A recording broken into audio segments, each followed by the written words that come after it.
بسم الله الرحمن الرحيم الحمد لله نستعينه ونستغفره ونستهديه ونعوذ بالله من شرور أنفسنا ومن سيئات أعمالنا من يهدي الله فلا مضل له ومن يضلل فلا هادي له وأشهد أن لا إله إلا الله وحده لا شريك له وأشهد أن محمدا عبده ورسوله صلى الله عليه وعلى آله وصحبه وسلم رب اشرح لي صدري ويسر لي أمري واحلل عقدة من لساني يفقه قولي وقني شر نفسي وفلت لساني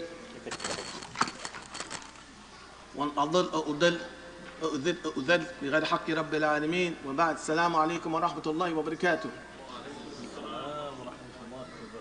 First of all, I want to thank MCC and all of those responsible for affording this opportunity to come here and spend some time with you and hopefully gain the benefit of both your intellectual and your spiritual capital. Inshallah, I hope that I and Sheikh Ubayd will leave here just as edified as I hope that many of you will leave here. I think that everybody's worried about the time, so I'm just going to jump into my presentation so that we don't end up causing any embarrassment of any sort. The title of this weekend's gathering is Building Consensus and Unity in an Age of Polarity.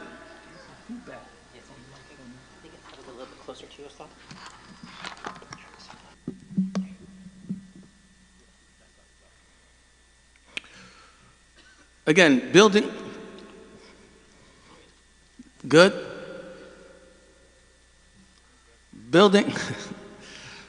consensus and unity in an age of polarity.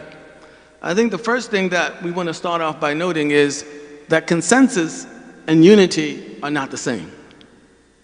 And that if we have consensus, by definition, we have unity. But we can have unity without consensus. That is to say, consensus and unity are not the same thing.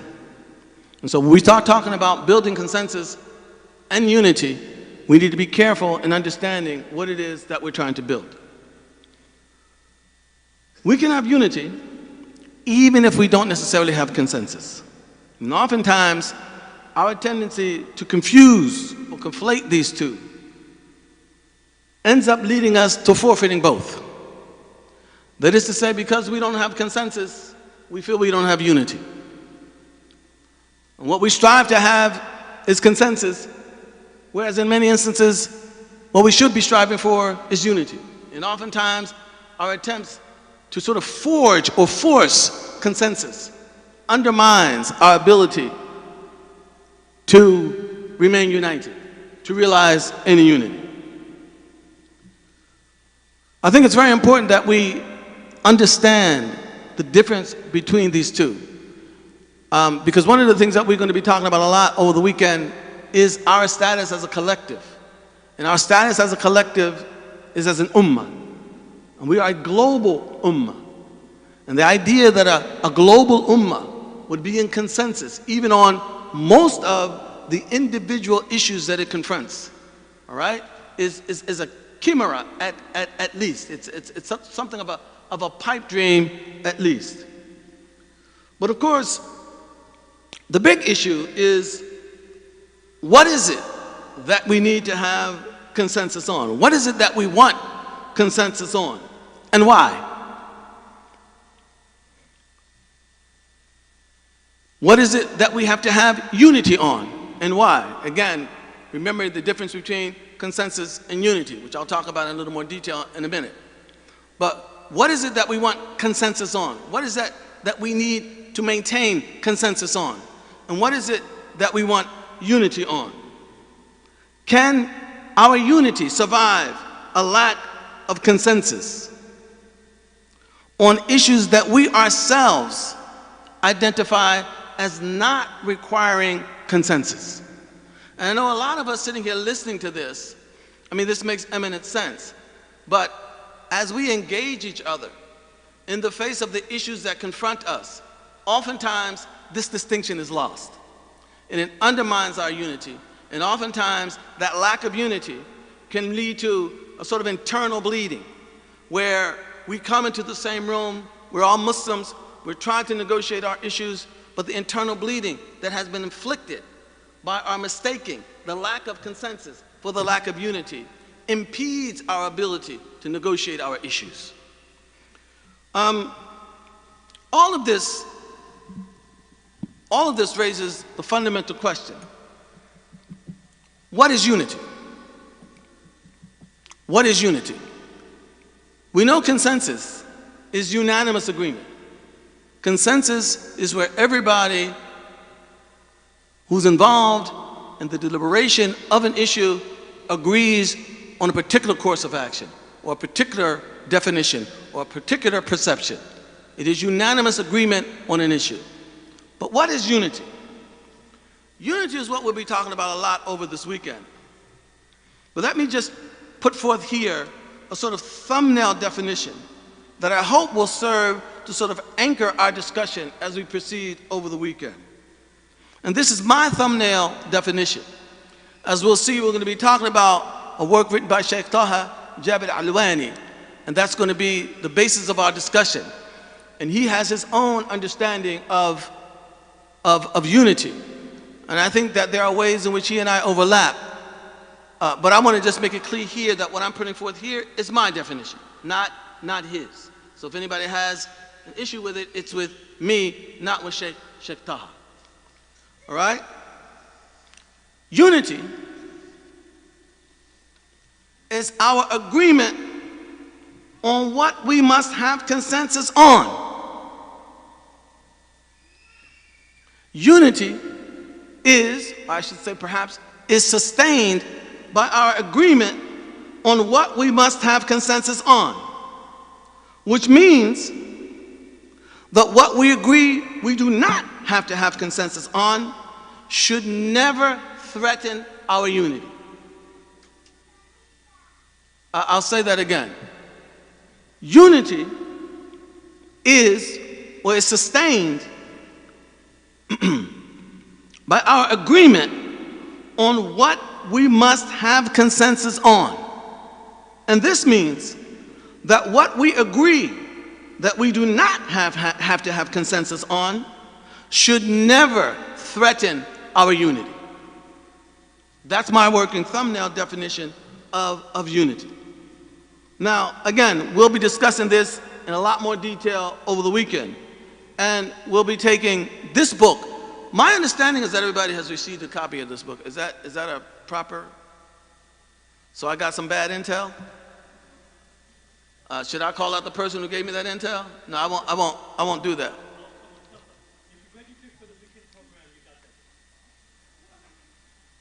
Okay, well, my assumption was that everybody had this book and therefore would know generally what we're talking about. But you'll be fine even if you don't have the book. All right? This book is a book by Sheikh Taha Jabir Alwani, rahimahullah, who passed a few years ago. And it is based on, this book is entitled Preserving Unity and Avoiding Division, a new approach to the ethics of disagreement in Islam. This book is a translation of a book that Sheikh Taha wrote. I believe he published that in 2016. And that book was entitled من أدب الاختلاف إلى نبذ الخلاف, from the ethics of disagreement to the discarding of division, to the discarding of division. Now,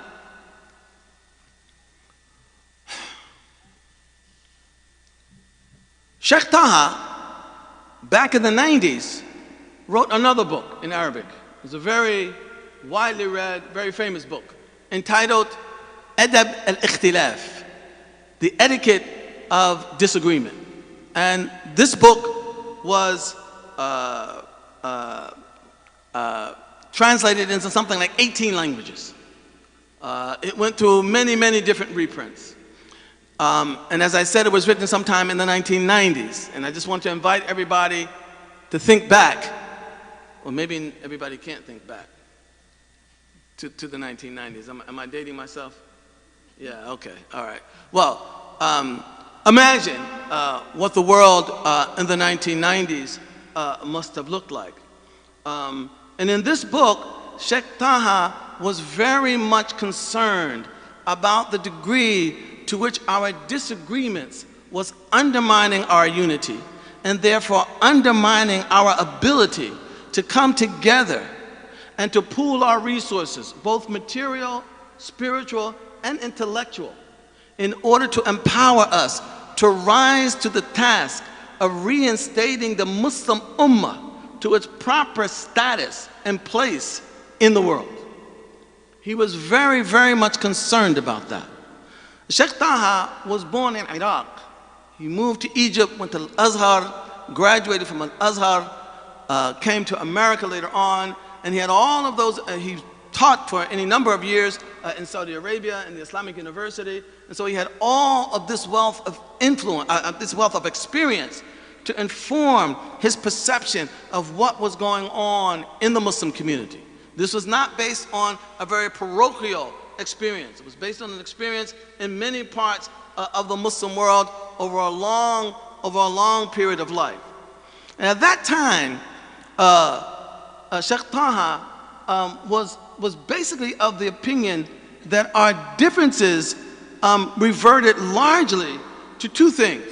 One, the widespread religious illiteracy, al-jahl, in the Muslim community. That Muslims had fallen away from a basic literacy of their religion. And in the place of that literacy, they have been inundated by all kinds of ideas, all kinds of presuppositions, all kinds of assumptions that came from the modern West. And these presumptions were read into Islam. And this dislocated the Muslim discourse. They no longer really knew how to engage each other. Not only that, the idea that Western discourse was now the discourse cast Muslim tradition in a negative light. And especially among the elite in the Muslim world, there was this move away from Islamic discourse. In fact, it was looked down upon. And this was reflected also in the second issue that he raised in the educational system. That the education of Islam, I mean, it just plummeted. And all of the quote unquote, the secular disciplines, the secular sciences, to this day, you know, if you, not here of course, not here of course, but in a general sense, and I think most of us will attest to this, you know, if you're in any sort of public domain and you sort of want to sound smart, what do? You invoke Aristotle, right? Or Plato, okay? Maybe Foucault, all right? Maybe Kant. Do you understand what I'm trying to get at here? All right? And when you do that, you're considered smart, all right? And what happens, according to Sheikh Taha, is that the kinds of assumptions that come from Aristotle, that come from Plato, that come from Foucault, all right? This is now a part of the Muslim interpretive apparatus, all right? And it clashes with Quran, it clashes with Sunnah, it clashes with Muslim tradition, all right? And yet, Muslims oftentimes found themselves in a position where they were only able to sort of consume this Western thought in the most naive and superficial of ways, right? That they did not often have the critical apparatus to disaggregate this thought, all right, in such a way that they could actually bring Islam into conversation with it. As a result of this, Muslim ability to negotiate their issues plummeted drastically, all right? And this was sustained institutionally by the manner in which governments in the Muslim world, all right, arranged the educational system to elevate certain sciences and certain disciplines, all right, and to do the opposite to others. And this is what happened to sort of Islamic education. And Sheikh Taha saw a lot of the inability on the part of Muslims to engage in a way that did not result in not only disagreement, but mutual snubbing, division, mutual snubbing in a way that Muslims could not even stay in the same room almost with each other. And to give you a sense of what he's trying to allude to, I'll give you an example. You know the famous Al-Tabari, Ibn Jarir Al-Tabari, who wrote that famous tafsir, 30 volumes. Many of us may know this. Tabari was a great scholar. In fact, he at one time headed a madhab of his own. All right? But beyond his tafsir, he wrote another book called Ikhtilaf al-Fuqaha, Differences of Opinion Among the Fuqaha. And this book has not been edited yet, at least not to my knowledge. In manuscript, it was about 3,000 pages. Three what? 3,000 pages. Now, Tabari died in the year 310 of the Hijrah. All right? So this is, 310 of the Hijrah. So this is essentially the golden age of Islam. All right? The Muslim community could accommodate this level of disagreement. All right? Ibn al-Mundhir was a contemporary of al-Tabari. All right? Wrote another book called Kitab al-Ijma', which is what? Al-Tabari wrote the book of disagreement. He wrote the book of what? Of agreement. All right? This book is less than 300 pages long. Now, the point that I'm making, and Sheikh Taha is going to get to this, the point that I am making is not that disagreement is good, that disagreement is something that we should be proud of. It is not disagreement that we should be proud of. It is our ability to accommodate disagreement to the point that it does not threaten our unity.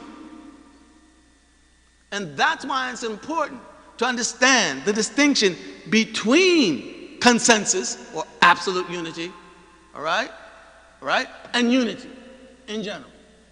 Now, when Sheikh Taha wrote this book, again, this was back in the 90s. He had some very sharp ideas, and tomorrow morning I'm going to get into, some of the details of his evolution. But he came over a period of time to suspect that he had been too accommodating of the idea of khilaf or ikhtilaf in his former book. And he does not say this. This is me reading into Sheikh Taha, all right? But I think that many of us, experience this oftentimes as we move about. We now live in a world that is dominated by the history of the West over the last 300 years. Anybody disagree with that? I didn't ask you if you like it. I don't like it. That's not the question. All right? The history of the West, in some ways, has become the history of the world. Everybody assumes that what happened in the West, all right, represents human society. Not Western society, but human society. All right? And so what happens with religion in the West, and religion in the West was what? Christianity. What happens with Christianity in the West becomes religion in the world. All right? And the wars of religion that were fought in Europe left the Europeans with a sense that among the apex values of society, in order to keep society together, to keep it cohesive from falling apart, was the value of tolerance. Because intolerance had torn Europe apart. You should read some of the descriptions of what actually happened. All right? It was quite horrible. Okay? In that context, anytime we speak through the voice of religion, all right, one of the voices that's looking over our shoulder, all right, is asking, well, how tolerant is this religion that you have? Right? Because religion in the modern world sort of has to prove itself. All right? And when I say religion again, I'm going back to what? That European experience. All right? Okay? We know what it did then. What guarantees are you going to give me now, since you want to advocate religion, that is not going to do that again? All right? And so the idea that tolerance is something through which religion can sort of repurchase, a place in the modern world. All right? Many of us are affected by that, whether we want to admit that or acknowledge that or not. And so maybe Sheikh Taha was seeing this khilaf in Islam, all right, as being representative of the degree of tolerance that Islam, all right, could accommodate. He came, however, to become suspicious of his own attitude. And by the way, this book by Sheikh Taha is clearly written by a man who has reached a certain age in life. You know, age is liberating, because this gray stuff reminds you where you're headed. And so Sheikh Taha was very keen on examining his own legacy, of criticizing and critiquing his own legacy in an effort to rid it of anything that might be misleading or harmful to the Muslims. And he came to the conclusion that maybe he was a bit too overindulgent of the idea of ikhtilaf. Because in the book Adab al-Ikhtilaf, in a sense, ikhtilaf takes on a quasi-positive meaning. All right? That this is something that in fact Muslims should be proud of. All right? And that they certainly should not be alarmed by it. All right? But then he came later to the conclusion that, okay, ikhtilaf may be something that we have to come to terms with, but it is certainly not something that we should extol. And it is certainly not something that we should simply surrender to on the understanding that there's nothing that we can do about it. And in this new reading of his own work, Sheikh Taha says his attempt is to privilege the Quran. And he says that in the Quran, if it's read carefully, we will see that khilaf is not a positive thing. Religious communities differing is not a positive thing. And that it is unity that the Quran extols as a positive. All right? And so what he's doing now is evolving in his understanding of the relationship between disagreement and unity. And what he wants to argue is that ultimately, yes, we may have disagreements, but we should not simply surrender to disagreement as something that we simply can't do anything about. Because disagreement has a nasty habit of developing into schism. All right? And once that schism occurs, then our hearts are divided. We can't pool our resources. We can't bring our minds together. We can't bring our hearts together. All right? We cannot do what we need to do as an ummah.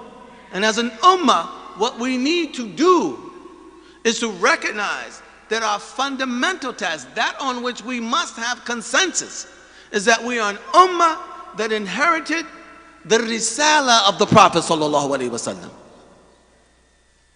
And that our apex mission is to represent and to deliver that risala to the world. That is what we must have unanimous consensus on among ourselves. Right? And nothing outside of that should undermine our unity to the point that we cannot fulfill that fundamental duty. Right? So over the weekend we're going to be going through Sheikh Taha's work, and let me just give you a sense of what we're going to be doing. I mean, I want to make it clear that, and let me just speak for myself. There are going to be other speakers. They can speak for themselves as well. When I present Sheikh Taha's work, you're gonna think that I agree with everything in it, and you should, because I'm trying to present it in the most positive light that I can in order to be fair to him. and in order to get you to take his point of view seriously. That presentation, however, does not mean that I necessarily agree with everything that he's saying. Doesn't mean that I disagree either, all right? But the fact that I try to present it in the best light, all right, is for the purpose of giving it a fair hearing, all right? But we will also be critically engaging any number of ideas in Sheikh Taha's work, all right? And let me just say here on a personal note, and I'll end in just a few more minutes. I knew Sheikh Taha. When I lived in Egypt, I used to visit him at his home. We had many conversations. And I remember once his telling me that, you know,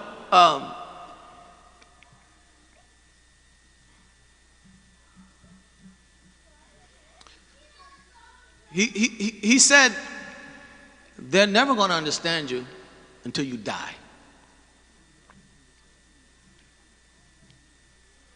He said, they're never going to understand you until you die. And I've thought about that often. And I don't want to do to him what I don't want anybody doing to me after I die. So when I engage him, even if I'm critical, I'm doing what Sheikh Taha himself would have me do. And it's the same thing that I hope people would do to my legacy once I die. All right? Critique it for the purpose of avoiding any harm, any misleading that may come to the Muslims. That's the whole point of his re-examination of his own work.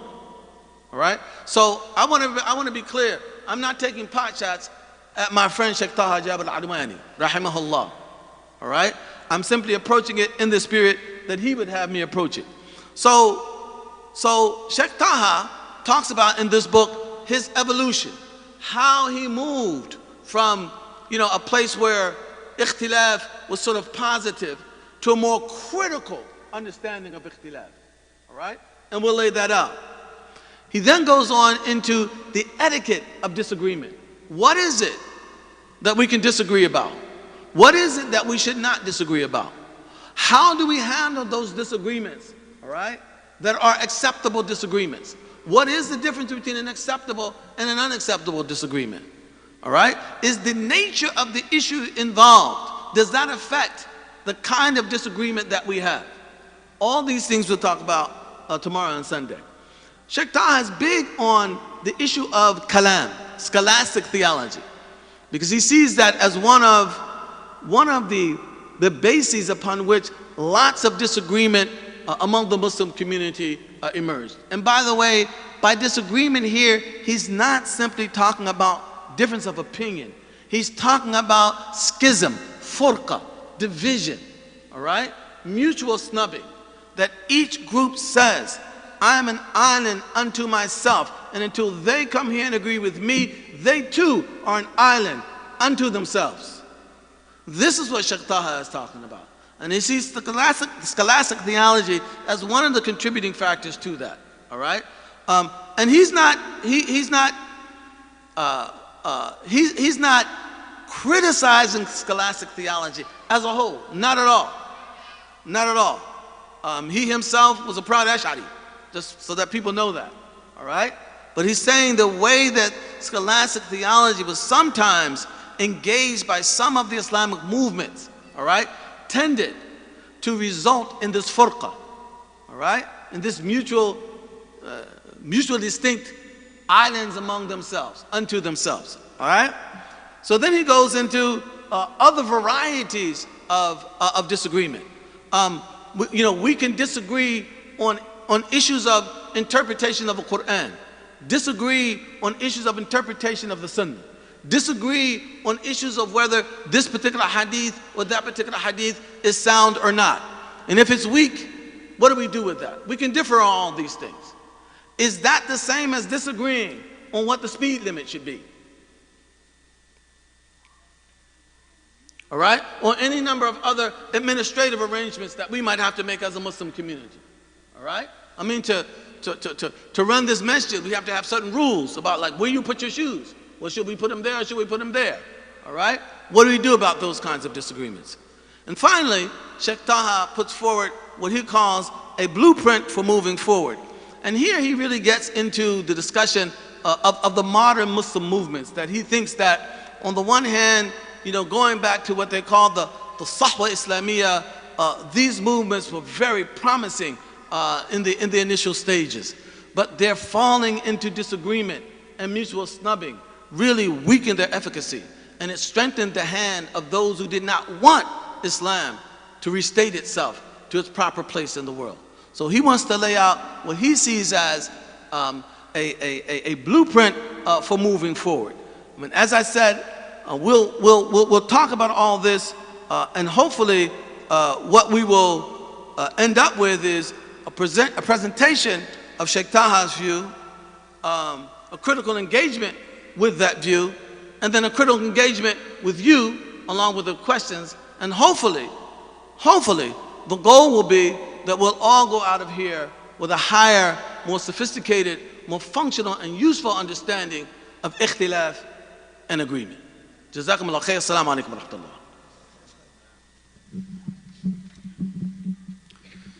Bismillahir Rahmanir Rahim. إن الحمد لله نحمده ونستعينه ونستغفره ونستهديه ونعوذ بالله من شرور أنفسنا ومن سيئات أعمالنا من يهده الله فلا مضل له ومن يضلل فلا هادي له وأشهد أن لا إله إلا الله وحده لا شريك له وأشهد أن محمدا عبده ورسوله ثم أما بعد السلام عليكم ورحمة الله. Of course, it goes without saying that it is a great honor and a great privilege to be a part of such a blessed assembly. And I don't say that as an empty pleasantry or mere nicety or just something to be polite. I really think about people giving up their Friday evenings, coming to the masjid in hope of learning something that will enhance, enrich, and beautify, quite frankly, our collective understanding of Islam and our commitment to some kind of shared vision, God willing. Thinking about this topic, I was reminded of something we had discussed previously in Imam Ghazali's book, Al-Faisal al-Tafriqa, Bayn al-Islam wa Zandaqa, in which he talked about a principle of aqeedah, a principle of theology that most Muslim schools of theology share, and that is that the Prophet sallallahu alaihi wasallam is ma'asumun min al-khat, that the Prophet alayhi wasallam is divinely protected from error, that in his interpretation of the religion, in his explication of the religion, the Prophet sallallahu alaihi wasallam is divinely protected from making a mistake in how he teaches, explicates, or demonstrates the truth of this religion. So Imam Ghazali says that the Prophet sallallahu alaihi wasallam alone is the one that agreement with him is the process through which faith inheres. This is how one attains unto faith, is to agree with the Prophet alayhi wasallam. And the way one commits disbelief is to say that what the Prophet sallallahu alaihi wasallam said was untrue. And so Imam Ghazali said, if anybody takes their school or their sheikh or anything that does not have that isma, that divine protection from error, and puts that individual or that school in the place of the Prophet sallallahu alaihi wasallam, saying that no, faith actually inheres by agreeing with this person, and that disbelief inheres by disagreeing with this person, is actually closer to the disbelief they're charging than the person they are charging. And that in the absence of something that is absolutely determinative in terms of consensus, the only thing that we can do is tolerate a multiplicity of opinion. And I remember reading that as a young Muslim. You know, I joined a religious community that I would describe as a quarrelsome religious community. I became Muslim when I was 16. And I'm talking about, it was literally, you went into the mosque and people would ask you, where have you been praying? You would say, well, I pray here. Those people, they don't know anything about Islam. Stay away from them. Then you would go here. Where have you been praying? I prayed over there. Those people don't know anything about Islam. Stay away from them. Furqa, schism. And I would think about this statement of Imam Ghazali, and I would say, this might be something that if we shared this, if we made this knowledge more accessible, more proximate to people, it might serve as a criterion through which we could sustain interreligious pluralism in theology. But then after some time, that toleration of difference, that ability to sustain that intramural conversation became like a celebration of difference. You know, I remember distinctly sitting in lecture halls in which we were saying this ability to sustain, these conversations about the will of God, about the names and attributes of God. This is the sine qua non. This is the essence of Islamic civilization.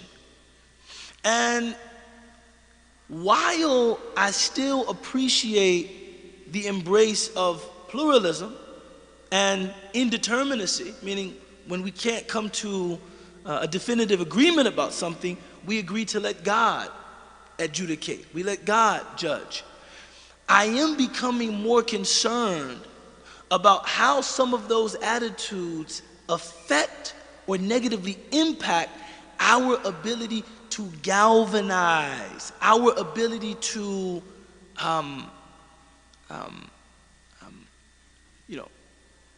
work together when it is necessary for us to work together. And I'll give you a sense of what I have in mind.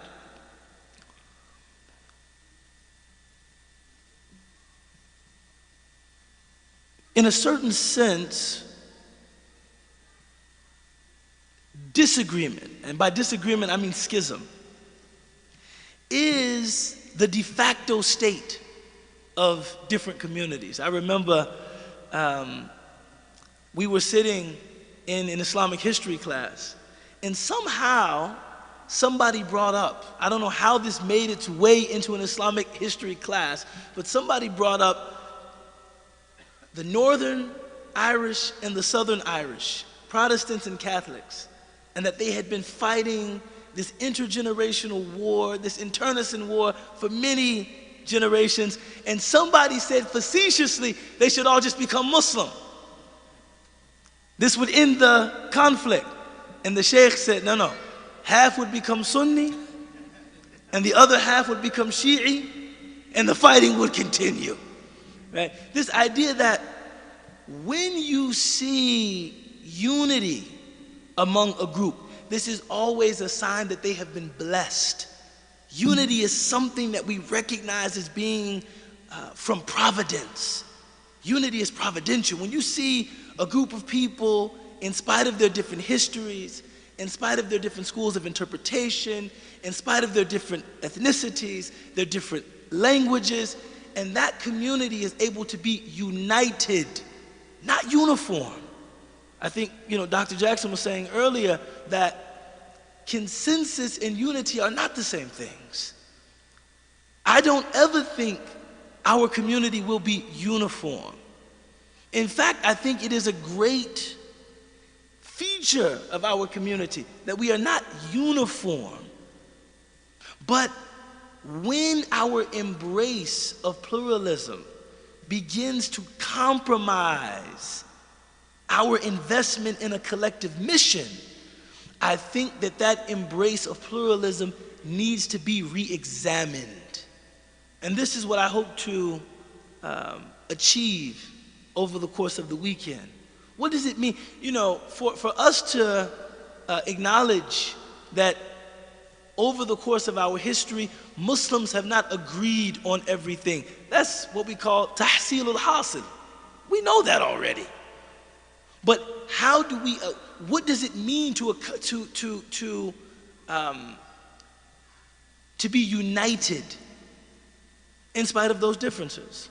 So, to contemporize this, you know, they say that in this, in the recent election, presidential election, Muslims were almost equally divided. 30% Trump, 30% Harris, 30% Green Party. And if something like that is inevitable, then it's inevitable. But it is impossible not to recognize the extent to which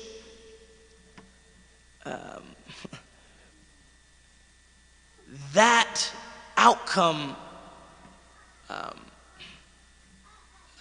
reduces the efficacy of a community for whom political, economic, and even cultural capital is very precious. And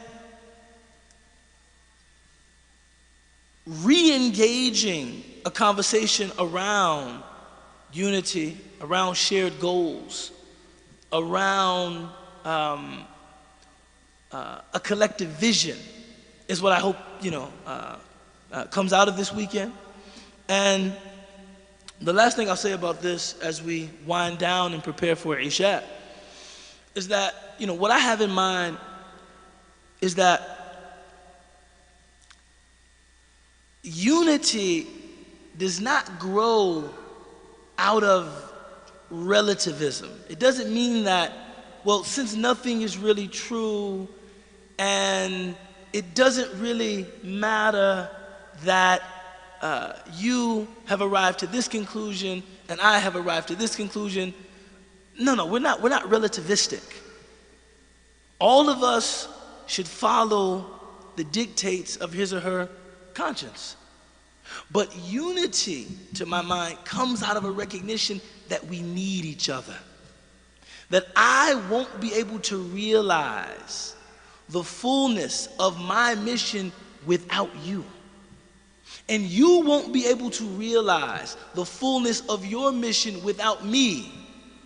So, do we have the means to engage in intentional conversation about what the terms of our unity could look like? And I think that Sheikh Taha, in this book, is reintroducing this idea, centering in his kind of interpretive ambit the Quran. That if we center the book of Allah, this might give us the means to unite in spite of some of our differences.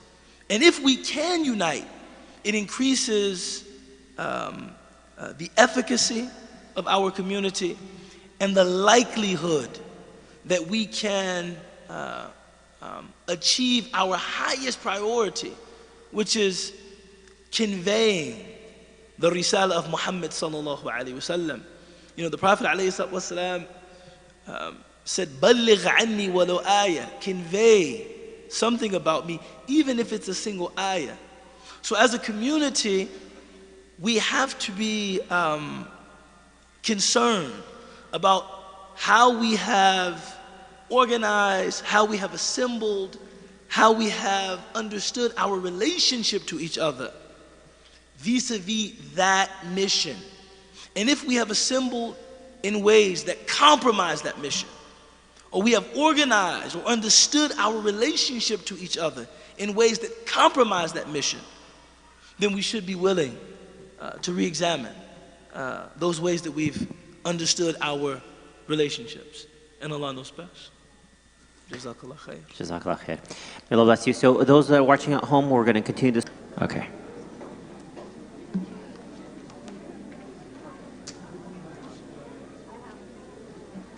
Is it okay if I move this over there? Yes. I'm in the shot.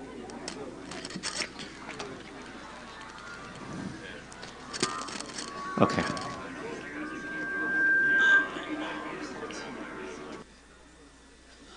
Okay. Are we planning to do Q&A now, or do you want to continue talking? That's up to you. You know, the Q&A, we can go to the Q&A. Q&A? So how long we should do? We're supposed to go till 9, but we started late, so let's keep on going. As long as you guys are up for it, we can keep going. We got to go back in the morning, man. Okay. Yeah. So 30 minutes, inshallah. All right. All right, so we are going to do 30 minutes of Q&A, inshallah. That's what the speakers have decided. So I have a mic. Those that are watching from home, you can type it in the chat box and we'll read it. So we'll start with the brothers. If you have a question, I'm going to raise your hand. I'll come over with the mic. Maybe we need some time for them to warm up. Sisters? It's usually the first person. That was easy. Somebody. Uh-oh. We got somebody. Didn't go quite the way I wanted to. Assalamu alaikum wa rahmatullahi wa barakatuh. I was wondering, how did you decide on this topic at this point in time? What made this feel especially relevant or urgent and necessary for right now?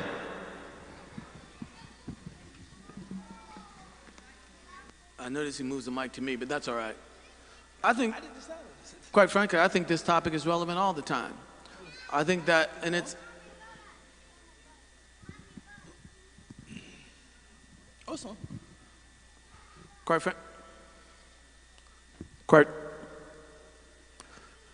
frankly, I think this topic is relevant all the time, and I think it's relevant especially in this time.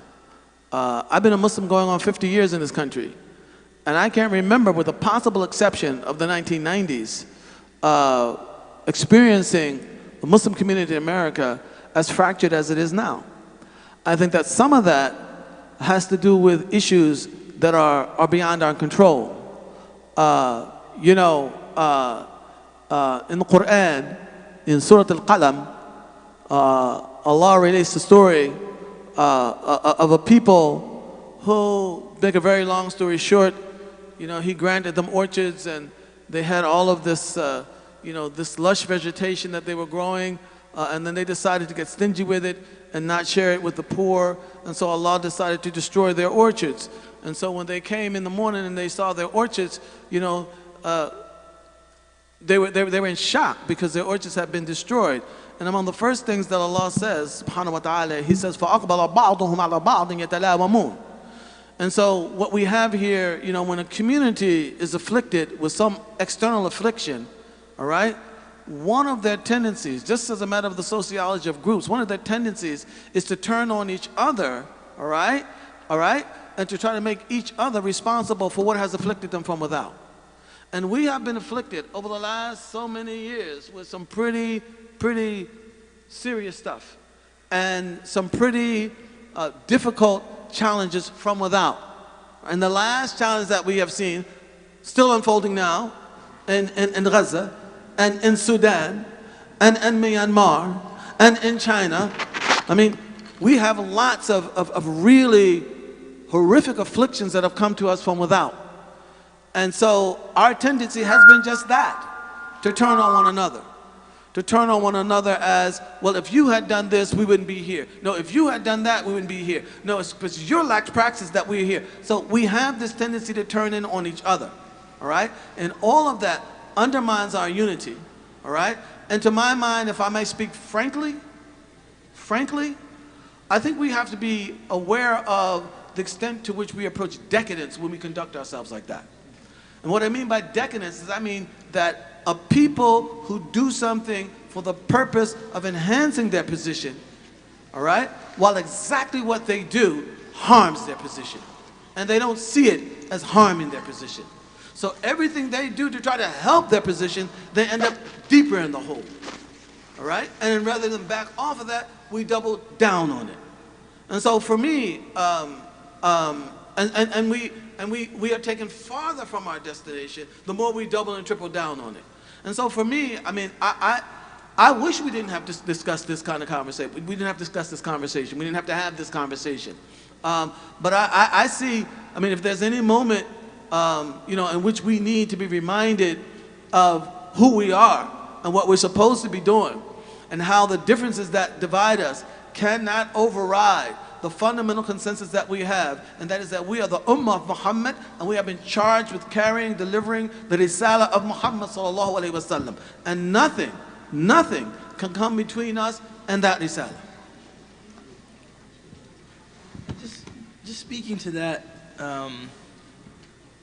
you know, this topic in this book has really pushed me out of my comfort zone.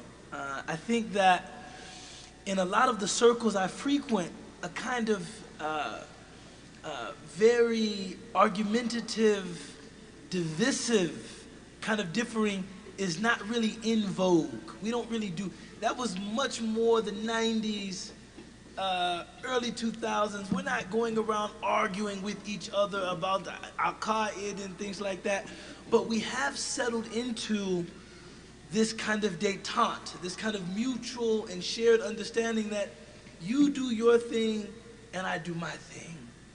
And I think we have, within the community, sought out these echo chambers that I just want to spend time with the Muslims with whom I agree, and I derive great comfort from their companionship and their company, and the Muslims with whom I disagree, I just don't really engage them. I can't really say that, you know, we sit and we talk badly about them, or, that's just, I haven't really seen those kinds of very aggressively divisive religious cultures in some time.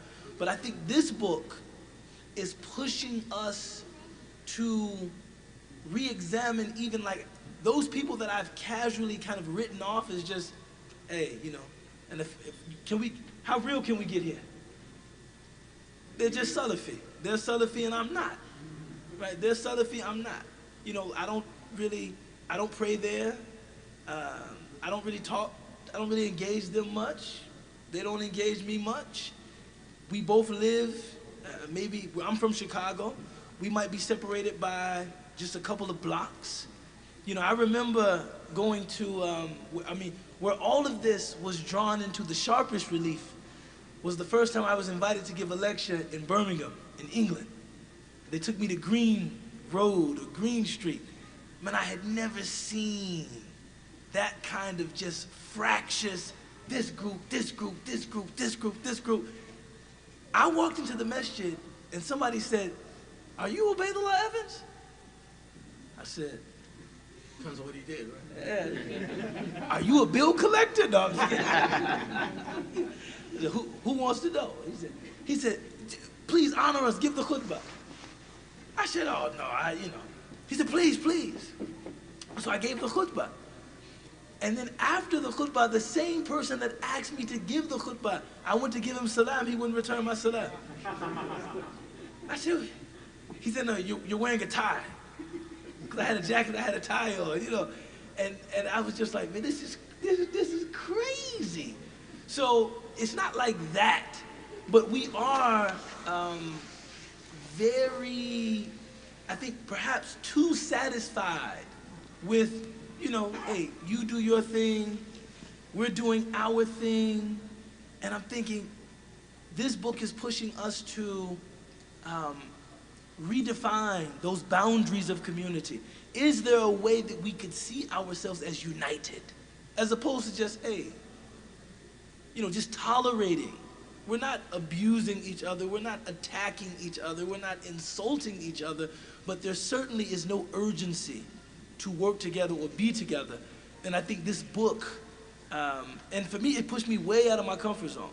It's kind of pushing me to think about how that very, you know, polite kind of detente is maybe compromising our ability to deliver the risal of Muhammad sallallahu alaihi wasallam.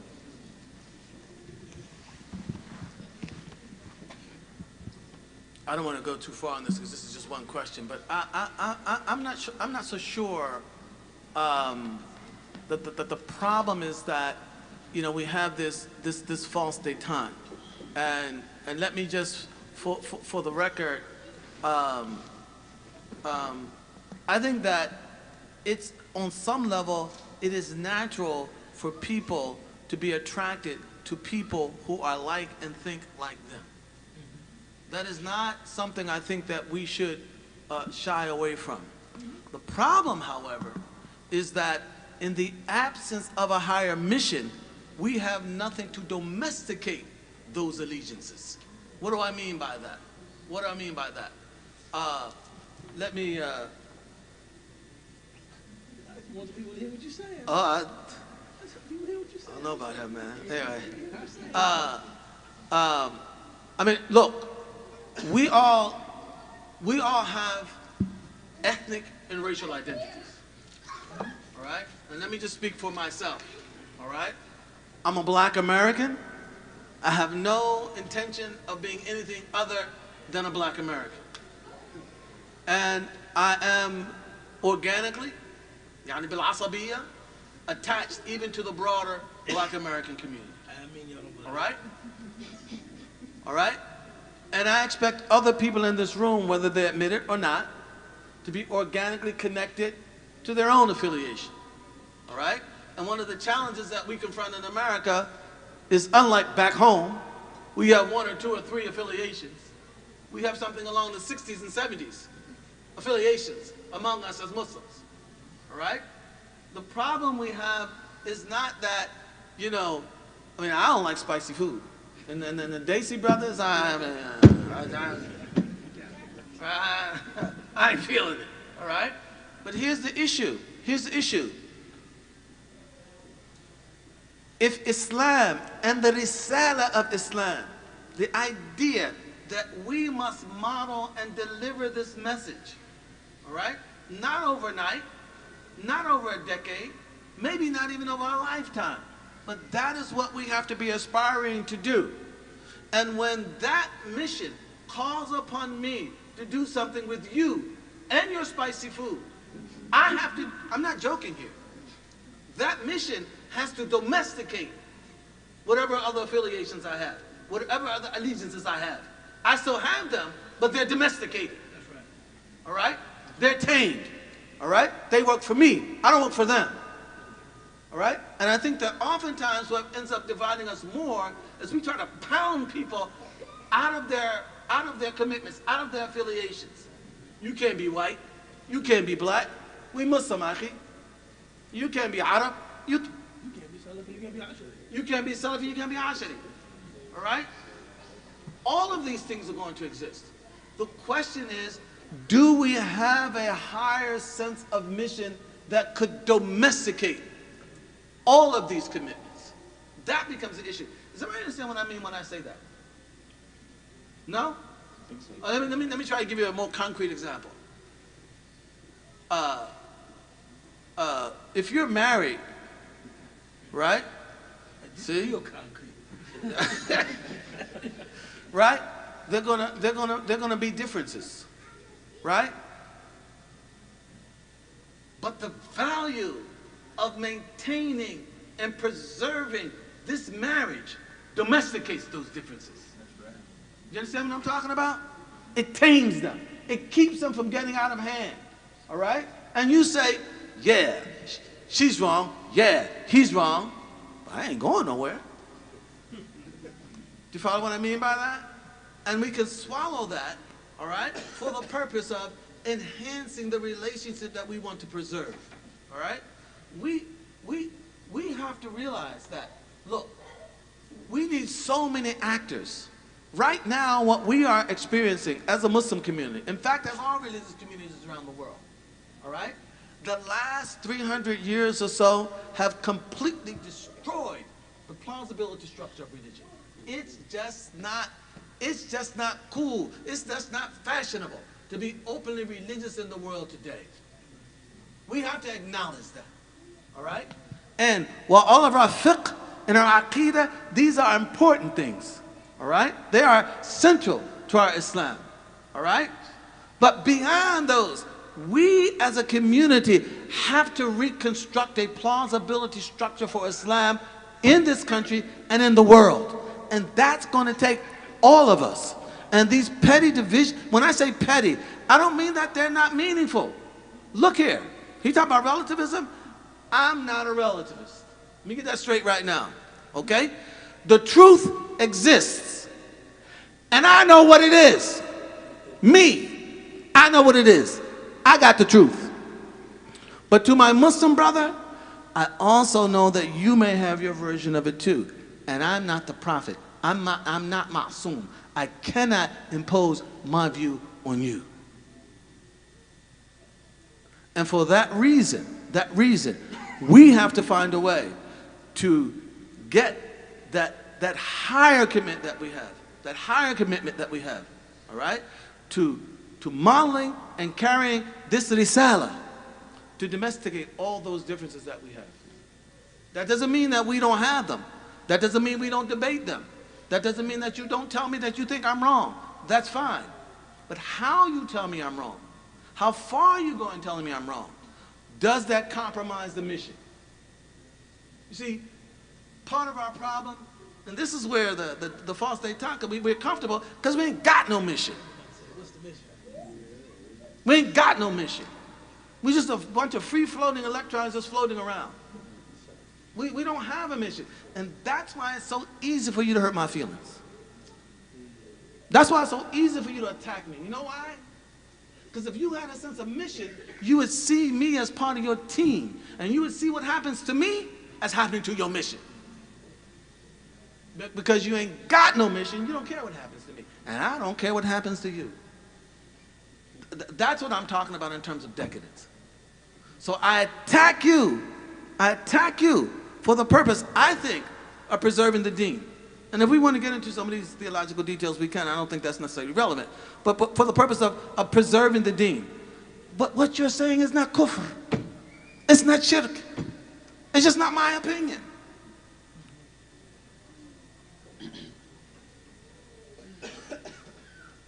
This is what I think we have to come to terms to. And by the way, I know that there are many people in this room who think on some level this whole conversation is missing the point. Why? Because many of the things that divide us have very little to do with these fiqhiyat or these issues on aqeedah. All right? It's some of our political positions. All right? It's some of our economic positions. It's some of our social positions. I mean, issues that we have to find ways of being able to discuss, all right, and negotiate without them tearing us apart. I mean, this is amazing, all right? You can't give me, you know, you got a parking lot out there, right? Got a space for the imam? Huh? Okay. Based on what? Did you follow what I mean by that? All right? We have to find a way to discuss these and to debate these things, all right? Right? Got nothing to do with Aqidah. Got nothing to do with fiqh, all right? How are we going to arrange ourselves as a community, all right, without that tearing us apart? That is what divides us more often, all right, than these fiqh and these Aqidah issues on a daily basis. I'm not saying that the fiqh issues are different. Yes, we have fiqh differences. Nobody knows that better than me. We have Aqidah differences. No, all right? But it's these daily, everyday issues, all right, okay? That breeds so much internal bleeding among us. All right? And that's what we have to find a way to domesticate, inshallah ta'ala.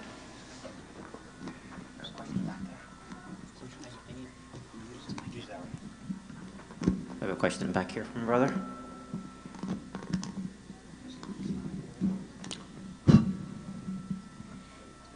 They can hear me, I'll talk. So you kind of just went into this right now. Excuse me, where are you? I'm right here. Oh, I have to see, because Okay. see all this? I know someday it's coming, and when I hear voices. Is this okay? Yes, thank you. All right. So now you've gotten into it a little bit, but what I'm very confused about is the relationship between this mission that you guys keep talking about and the division. What is the mission? And I'm not asking you to answer that question right now, but I think, to what degree is that the cause of the disunity? That we don't know what the mission is? Because I don't feel like, many people I've spoken to feel like we don't know what to do. You say spread, is it okay, let's help Gaza, okay, let's find a parking spot for the imam. What is, and to what degree, obviously I'm not asking to answer a question of what is the mission tonight, perhaps that's You can ask it. Well, then I'll ask it, because I think that's what we're yearning for, and I think that is sometimes and also then, to what degree is that absence of a mission, or the confusion about the mission, the cause of the disunity? Okay, that's the question. I want to have Ubaydullah answer this question, but let me just say this as a preliminary. I'm not arguing that the lack of mission is the cause of difference, all right? The lack of mission is what allows our differences of opinion to get out of hand. It's what allows us to destroy each other, all right? Because I become the focal point, and there's nothing beyond me to focus on. And so therefore I, okay, want to subjugate you into my point of view, all right? Even if that destroys your ability to be a part, all right, of this effort to carry and deliver this risala of Muhammad to the world. Now, that's a very vague answer to your question. And the mission is vague.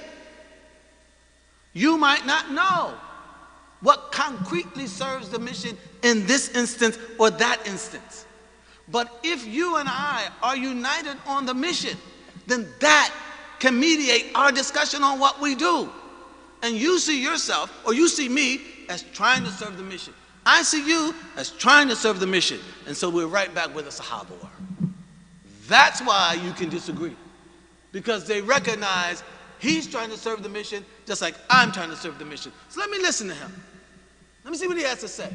And you're saying the same thing. Because what's important? Not you, not me, the mission. And the mission is to carry and to deliver this risala to the world. One thing that I've always, Bismillahir Rahmanir Rahim, observed is that there's nothing wrong with being a person that has a very strong constitution, in that you have commitments.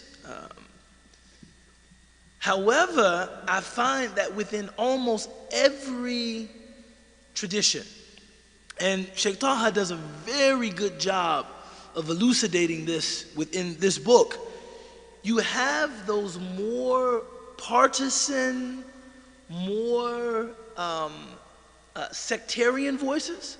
And then within that very tradition, you have more ecumenical voices. Sometimes you even see over the course of a given scholar's evolution, maybe they started out a lot more hard line, willing to draw much harder lines in the sand. And then toward the end of their lives, they reassess some of those earlier positions, and they appear to have a greater appreciation for Muslim unity. The lack of a mission, to me, is what leads us to adopt the harder line, more sectarian, more divisive positions, even within the schools, traditions, and movements to which we are beholden. So I was talking to a brother yesterday, and we were talking about our experience in Chicago as Muslims over the last, it's hard for me to imagine that I've been Muslim for 26 years. Subhanallah wa bihamdihi, subhanallah al-azim. Yeah, what is that? So I don't have no white stuff yet. I get it, but when I see it, I pick it out with the tweezer. Yeah, my wife can't stand it too. She said, "Stop lying to the people. Let it grow in." not yet. Had to take it out.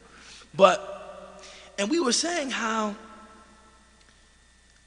we've seen people, and you have two scholars that represent one exponent of Islam. One of them is older, he has white hair in his beard. And he's saying, I used to be hardline.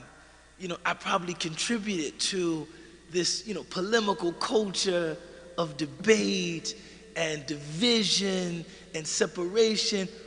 Boy, did I waste my time. Now he's 70. I really wish that the positions I had taken about this or that, I really wish I would have done that differently. But then there's the 28-year-old recent graduate of the Jamia, the recent graduate of the university, who's hardline. Why do we gravitate toward the latter and not the former?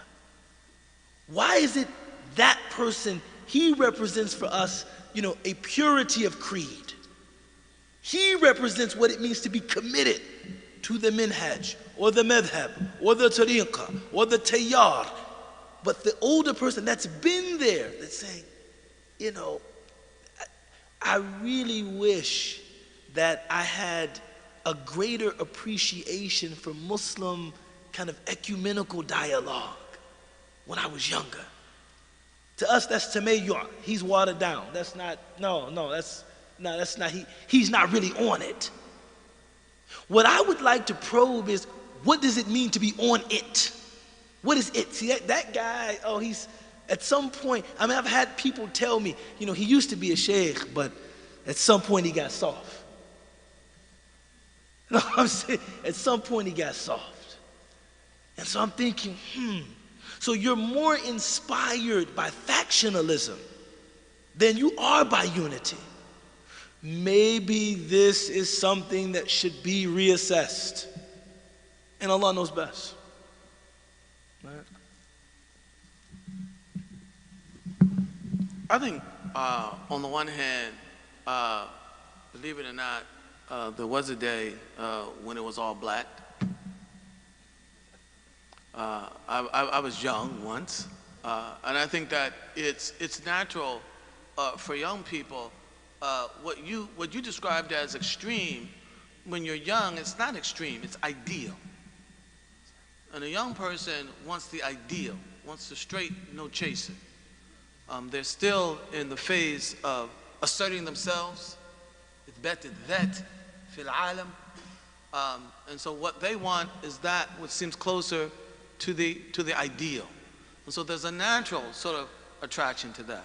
And I think that's just built into the nature of who we are as human beings. I think as well, however, that what you're talking about in terms of people being attracted to it, it's not always the doctrinaire individual who's attracted to it. I think that what often attracts people to the more, what's the word you use? I'm going to use your word. Extreme? The more extreme is fear. Because if I'm with that which appears to be more extreme, then I'm safer. If I'm not, I'm subject to it. I think that oftentimes explains some of that. But all of this, I think, we have to bring it into a process where it can be negotiated and debated, with a possible outcome being not consensus, but simply unity. Assalamu alaikum. Thank y'all both kindly.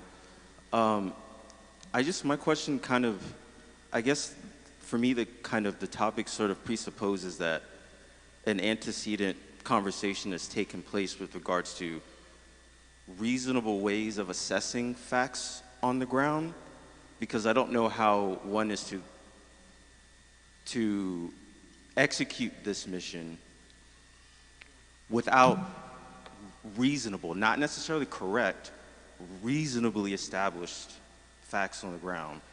If my brother or sister, and we agree that we have a mission, if they come and tell me, the sky is gray, I could reasonably believe that because we just got a lot of rain.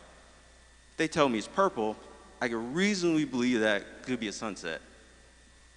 But if they tell me, you know, it's, I don't know, light green with like hot pink purple polka dots, we might agree that we have a mission, but I don't know how we can actually execute that mission if the assessment of reality is kind of warped. And this gets into kind of being in this sort of post-truth era that I think has also infected our community. So my question is it moot to actually have this conversation without discussing how we can have some sort of paradigm for reasonably assessing, even with all our differences, the facts on the ground? Thank you. But I don't think that the problem is in our misdiagnosis necessarily of the facts on the ground. I think the problem is in our inability to negotiate them. If, excuse me, if I'm actually interested in the mission, then I'm willing to listen to you. Tell me what you think will serve the mission better. All right? And I have a more agnostic attitude toward my own point of view. And that's what I think is missing. I mean, we have to accept the fact that, okay, we have to accept the fact that our assessments can be wrong. I can assess something wrong. You can assess something wrong. The imam can assess something wrong. That doesn't make him a bad individual. You got to kick him out of the imamate. He's a human being. That's why he's got us around to try to help him assess these things. So we might get things wrong, all right? But as long as we have a higher mission, then we will have the will and the ability to detect our errors and eliminate our errors and keep on moving forward.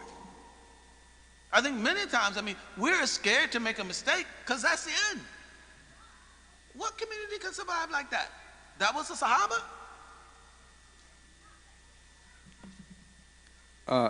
Let's just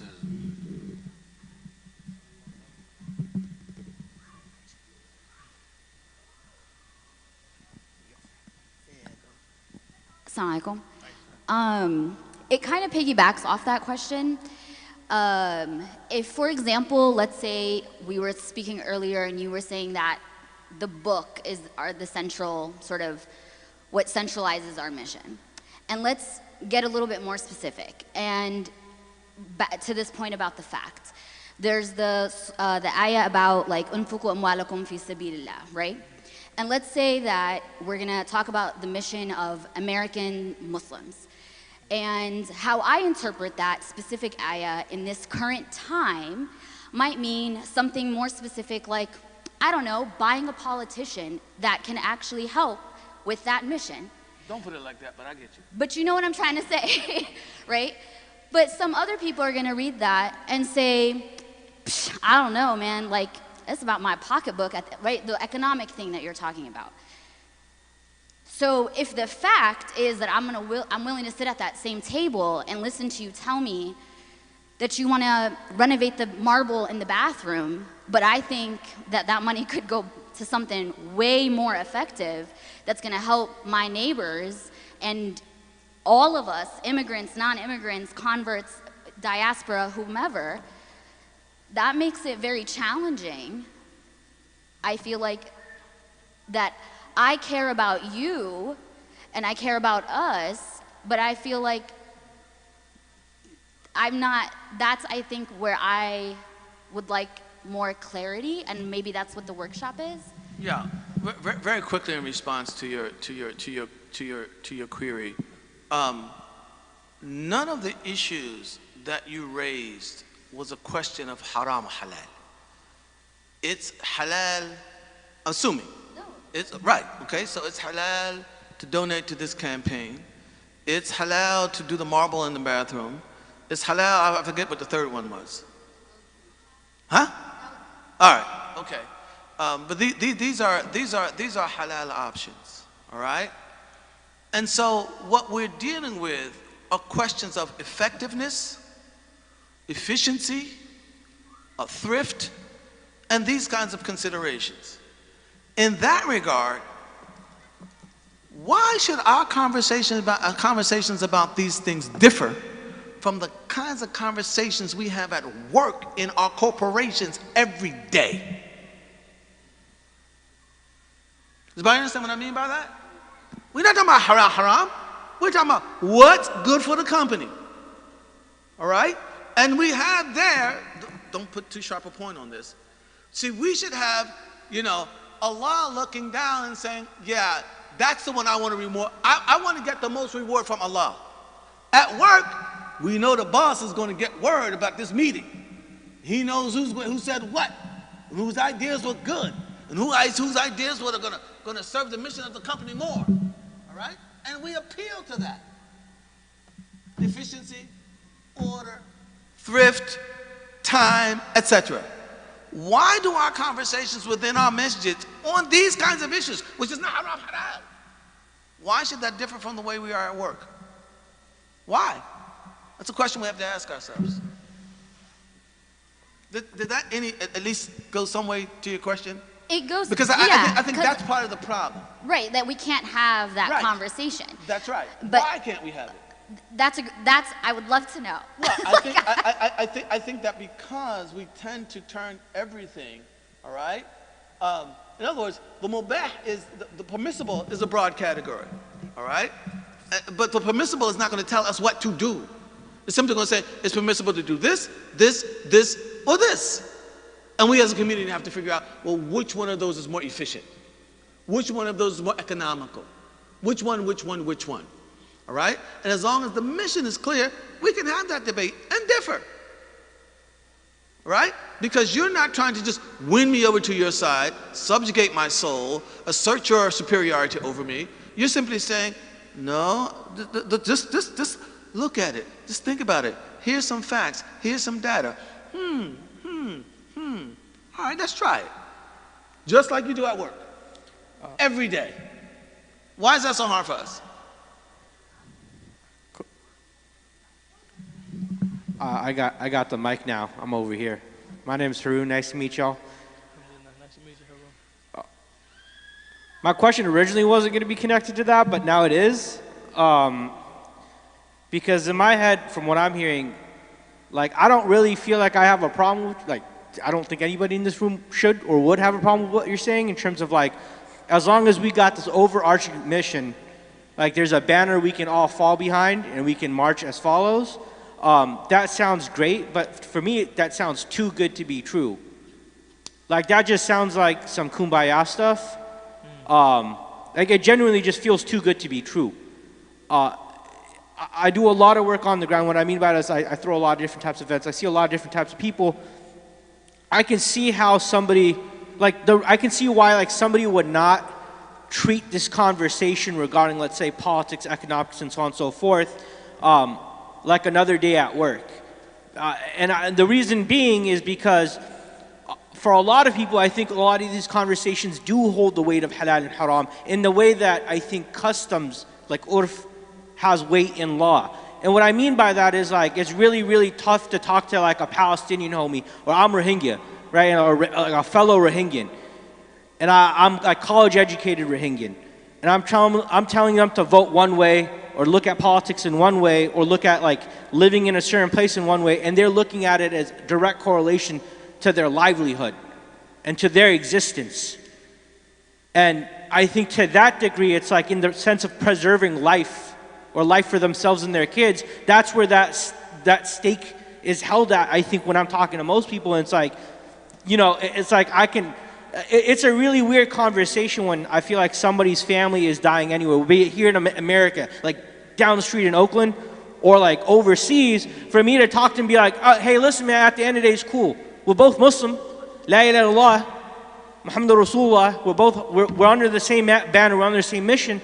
And so my question was originally more about the means. Because I don't know how to approach that conversation. I know why we can't have the conversation like we do at work, because it's emotionally charged. Like, people got families, they gotta feed them, there's a sense to, like, protect them. Whereas when I'm at work, I don't care, I'm gonna get my paycheck. Every 2 weeks I'm gonna cash out, I'm gonna go home. I'm chilling. I'm gonna watch Netflix at home. I'm good, right? And I think to that degree, sorry, I feel I might be over time here, but you get what I'm saying here is, like, it's a matter of means for me. It's like, How do I look somebody in the eye and be like, yeah, bro, I might have voted this way or I voted this other way. Here are the economic considerations I had in mind, but I really think it's gonna be great for both of us. And to them, they're looking at me like, yo, dog, I'm gonna get deported. Like, that's the end of the road for me.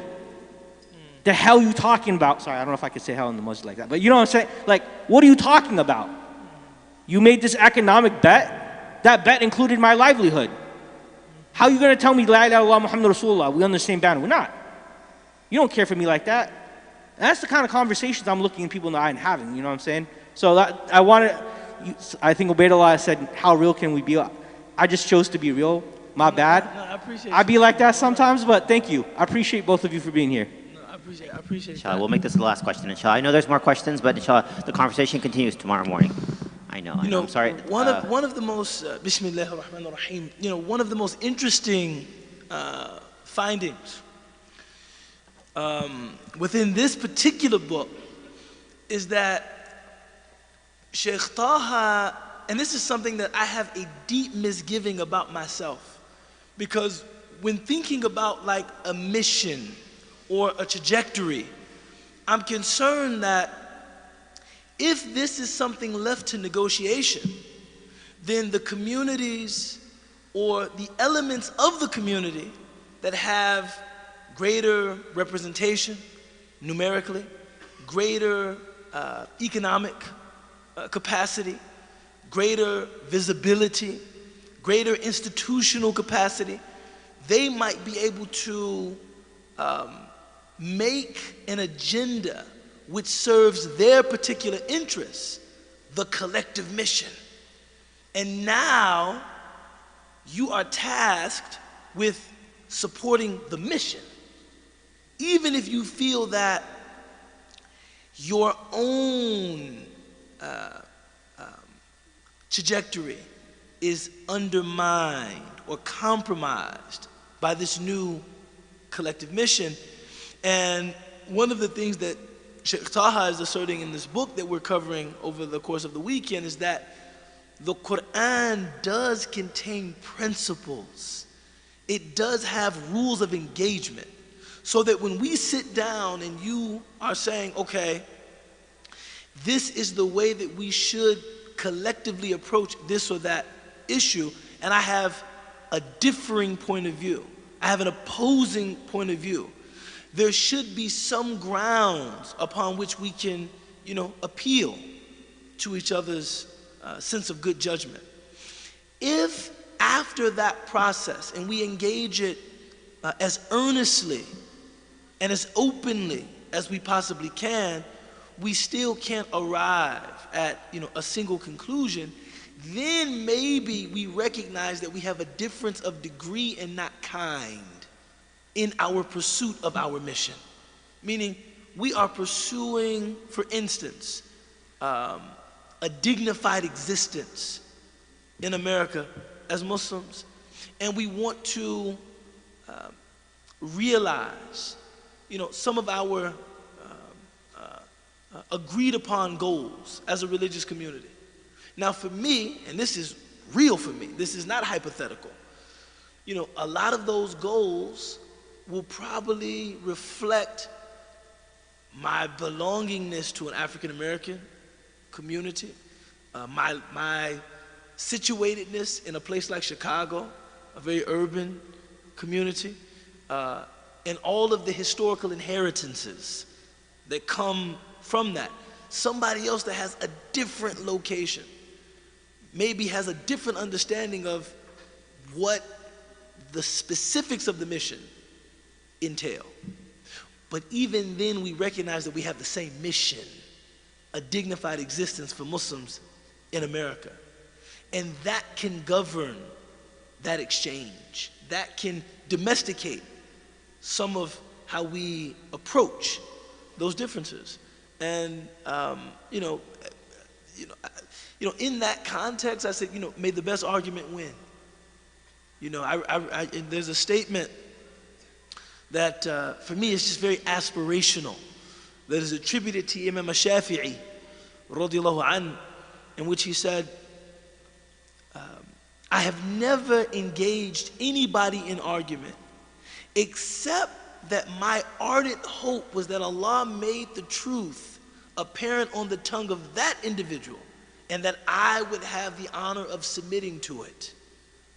That I would have the honor of saying, you know what, you're right. So I would hope that we could have that kind of heightened spiritual realization, and this would inform the decorum with which we approached those practical, real differences. But yeah, I agree with you. There are some things that would probably present themselves as insoluble, right? And I think, you know, thinking about what we do with those insoluble differences, that's something we really have to, you know, work out. And Allah knows best. I don't think that this is a pipe dream. I mean, this, would you say it sounds like? Yeah, too fluffy. Too fluffy, too fluffy. Really Because, no. But I think that, and you alluded to this, we have to recognize the enormity of the task that we're charged with. As I said here, we got something like 67 nationalities in one community here in America. All right? And that's different perspectives, that's different backgrounds, that's different experiences, that's different trajectories in terms of how we measure and assess what our interest as a Muslim community is. All right? It's the mission, even when we all equally recognize what the mission is, we may still, in fact, we probably will disagree on what is the best way to serve that mission. What should be prioritized and what should not. And that's part of what we have to learn how to negotiate. In terms of what you said though, I mean, you said you voted for this and I'm going to get deported. So what you're saying is that my deportation is the determining factor in terms of what we should do as a community? That comes right back to me as an individual. How's that the mission? If there is a mission, we have to accept the fact, look, even the Quran says about those who don't make the hijrah to Medina, we can't do anything for you. All right? Because the mission is here. When the Prophet agreed to Hudaybiyah, they said anybody who left Mecca to come to go to Medina with you, you got to send them back. All right? Right? Anybody who leaves Mecca, the Medina to come to you, go back to Mecca, no, they don't have to send them back. All right? Suhail bin Amr's son, the Prophet had to send him back. Had to send him back. The mission is bigger than that. And if we have a mission, that's part of having a mission. There are going to be sacrifices that are going to be made. I hope Allah don't call on me to make it. But if He does, I hope that He will allow me to live up to it. There's no mission without sacrifice. And see, and this, we start off with a position that everybody has some right to be happy and everything else. We don't. We don't. And this is not going to be easy. And I'm not claiming that it is. I'm saying that Muhammad sallallahu alaihi wasallam came with a message from Allah, and he had to witness people die for that message in numbers. We as an ummah inherited that message from him. And our mission is to preserve and to carry that message. Now what preserves that? And let me just say something in more concrete terms. Probably get in some trouble for it. And I say this not because I'm a black American, but because the black American community is the black American community and the history of that community in this country. I happen to think that the future of Islam in America is very much dependent on the future of Islam in the black community. That's what I happen to think. Now, there may be those who disagree with me, and that's fine, all right? But I'm not saying that because I'm black. I'm saying that because I think that the indigenization in Islam in this country will come first through that community before any other. And that, to me, serves the mission. All right? Because the same thing that happened in the black community has to happen in other communities. And what happened in the black community? The contradiction between being black and being Muslim was destroyed. Just like it was for the Meccans once they did Hudaybiyah, essentially. All right? So how are we going to reproduce that in other communities in America? All right? Without one model of it. So that's a perspective. I am willing to have that perspective critiqued, disagreed with, rejected on the basis of a discussion about the mission. And so it's not going to always be easy. It's not always going to be clear. And I got to accept the fact you don't believe that the black community is the future to the community, to the future of the community. It's not that you're racist. It's not that you're insensitive. You just don't see it that way. Maybe I can convince you, maybe I cannot. But I hope that in our exchange, all right, our mutual recognition of the mission, all right, will domesticate your criticism of me as it would domesticate my criticism of you.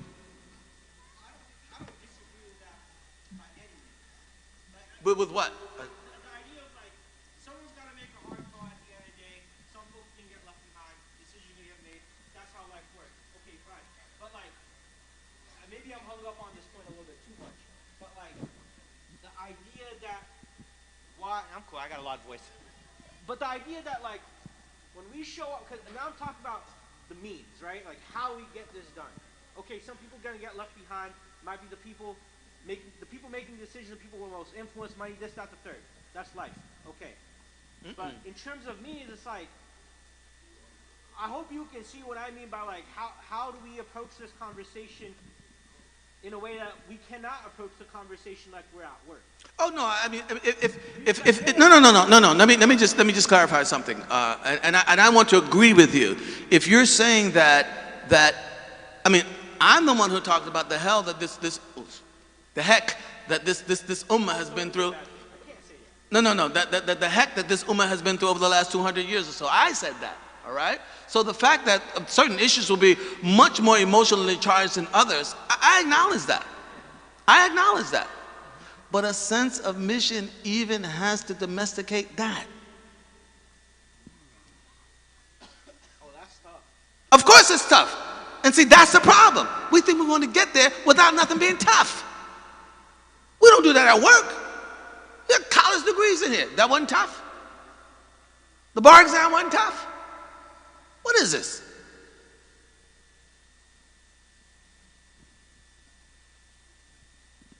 And by the way, I mean, easier said than done. I'm just as human as you. I'm just as attached to my, to all my stuff as you are. All right? All right? But as an ideal, as an aspiration. Okay? I mean, if I'm just out for me, trust me, I can rationalize myself into a whole lot of stuff on a daily basis that will keep me right where I am right now. That's it right there. All right? If we have a mission, that's why when we read this book, it takes us out of our comfort zone. Because he's talking about it again. And the Quran is talking about it again. What do you think the Prophet's whole life, what do you think that was all about? What do we think that was all about?